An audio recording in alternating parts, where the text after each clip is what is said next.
All right.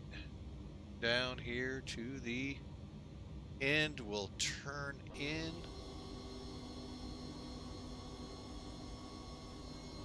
Plus, we didn't have the spoilers armed.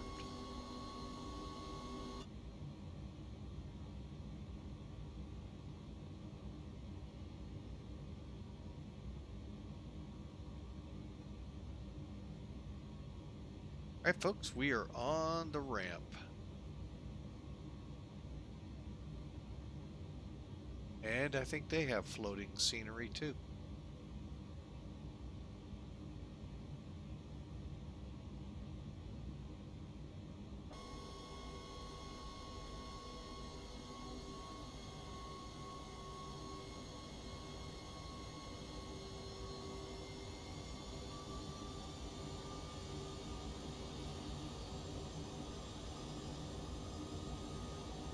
That is quite hilarious.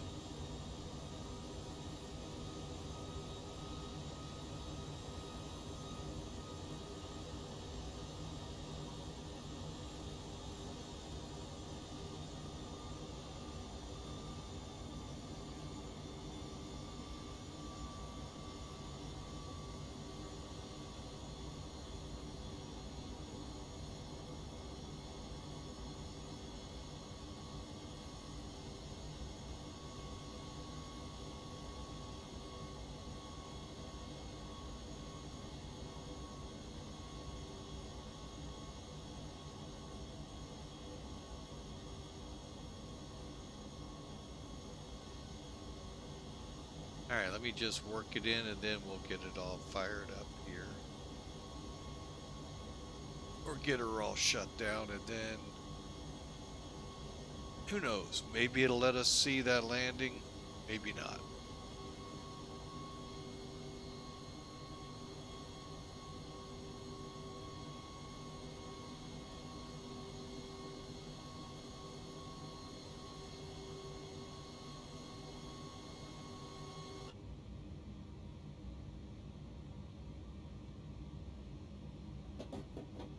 All right, brakes are set.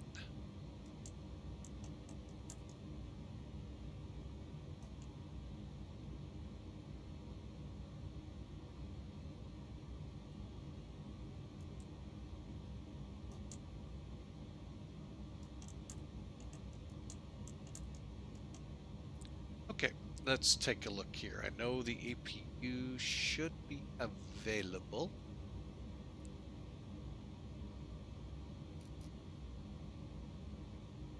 I just killed it.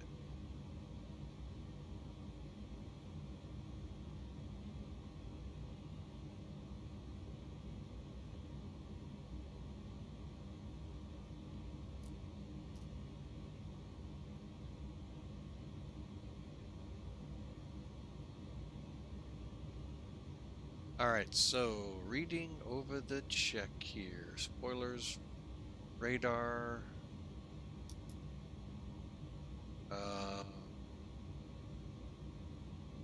stape trim goes to 3.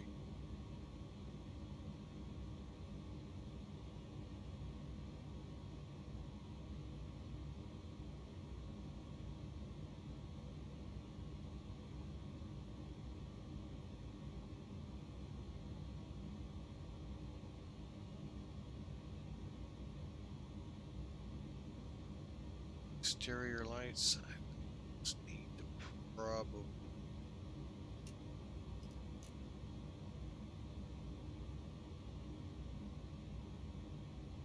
Okay, and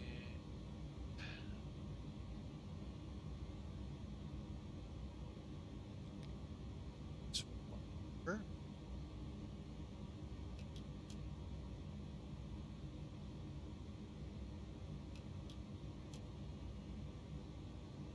Okay.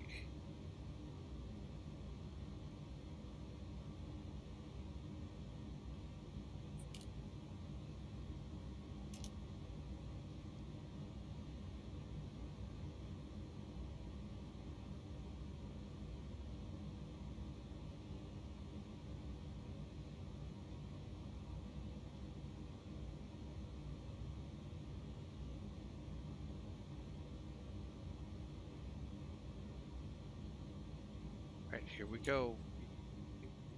Just lost it.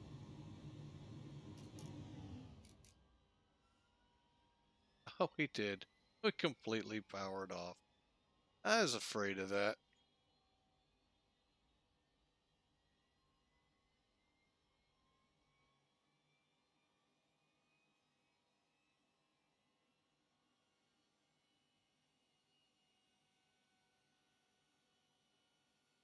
I knew that would happen.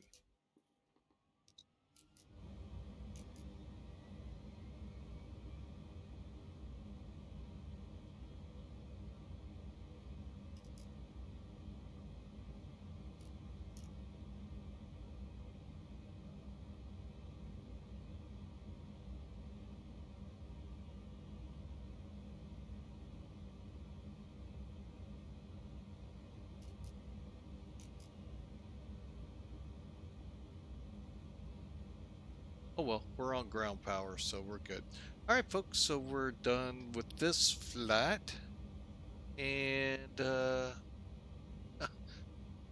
hopefully it didn't affect anything else. FedEx, here we'll let y'all see what FedEx recorded. Down at the bottom there, 361 and 146 knots. I'll take it. And then all you got to do is hit stop. I always put my ID in here. I don't know if it's required, I'll be totally honest. And I just hit log. And that's it, folks. Okay, and real quick, let's take a look here. FedEx. Cool. All right. Get rid of that. And let's bring up, you know, the best one though to look at this though, folks, is Sim Toolkit. Let me show you why. And I'll be honest, I don't know if Volanta's gotten better or not at this. They're a good program too. Do not get me mistaken at all here, folks. But they too are a good program. But what you can do here, first we got to go up here, click finish. Finish the flight. Sometimes it'll do it for you. But once you're at your logbook, okay, now they've got us at 456 feet per minute. All right, so here's the quick basics. Let's view some details. Okay, and then let's look at this landing report. It's not as long as I thought, huh? All right, so there's the threshold, folks. This is where from here back, you're not supposed to land. Here forward, that's the landing area. And then each of these hash marks are 500 feet down the runway. And when you run out of them, you're technically out of the landing zone. Does it mean you can't land? Depends on the length of the runway. When you really boil it down. Now, you might have noticed this. This is your visual cue. When you pull your head up to land, that's where you're going to try to set it down unless you are in extremely low visibilities. And then the airplane's aiming for that by the computer. Okay, and then real quick to think of these, okay, it's telling you how far down the runway you are, but if you start seeing them down here, yeah, you might want to start putting your feet out like Fred Flintstone and stopping it that way. But anyway, for ours, we were 3,200, call it 3,300 feet down the runway, about 18 feet left of the center, so that's a little, you know, I got to work on, obviously. Landed at 146, should have been 155, 456. I really sometimes don't know how the landing rates differ as they do. You would think unless one's got a bounce, I don't know. But 1.4 G's, not bad. Woke the people that were hopping over with us. So there you go. That's why I like Sim Toolkit. It really helps learn a lot. All right. Got the back yet? Nope. All right. So we're gonna try, folks, to rewind this flight and take a look at. I know where some of the problems. She keeps wanting to balloon up on me, and I don't get why. And I haven't figured it out yet. Watching it in all the different angles. Matt, 1997. Good evening. Welcome to you, sir. Glad to have you aboard. Hope your weekend is going well. So go ahead and pull chocks.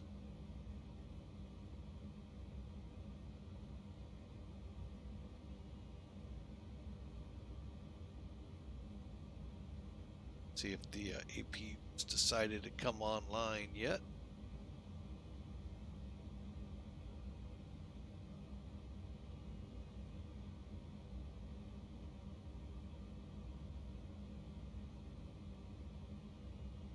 I think when I clicked on the APU, folks, that's where I went wrong. Okay, so we are now on APU and APU Air.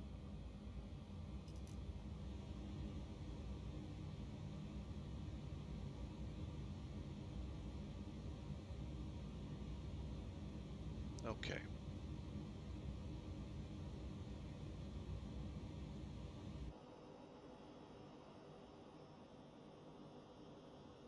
Alrighty, so here we go, folks. Let's give it a try. Worst case, it crashes to desktop.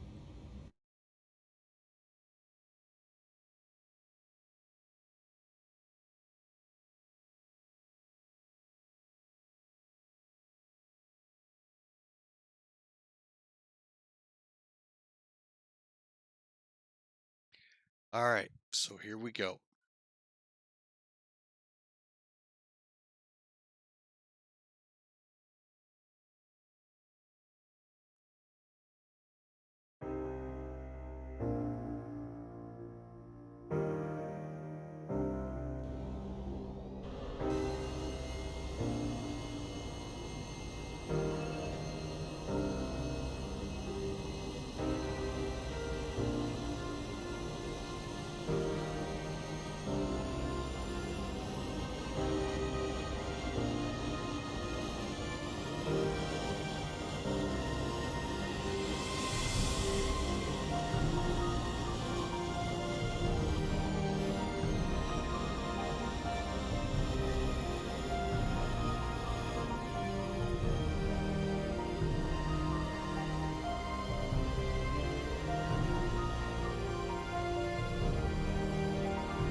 Alright, well, I mean, overall it looked really nice. Let's take a look at it now.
Alright, man. Hawker, you have a great night. Hope Hope you enjoy your few days off. Catch you later, man. Appreciate the support.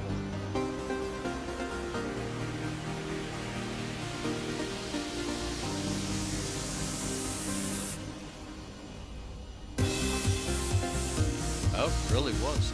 It turned out good.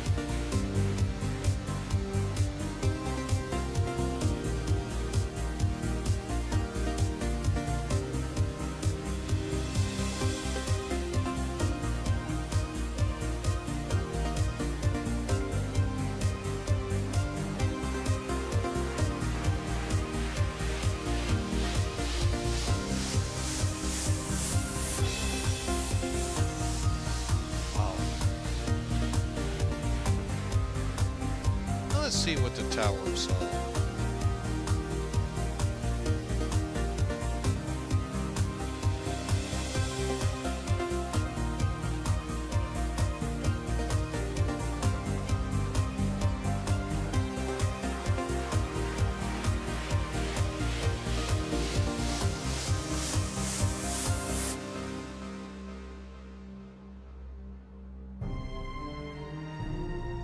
Okay, I don't know what's up with that. Oh, I know what's up.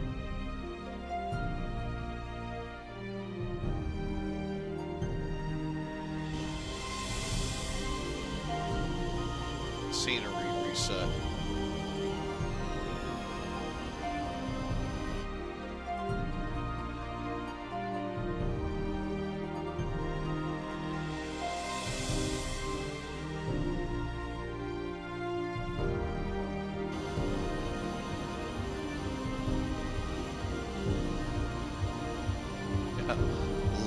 This is how you can definitely tell the floating scenery. All right, folks, what's this?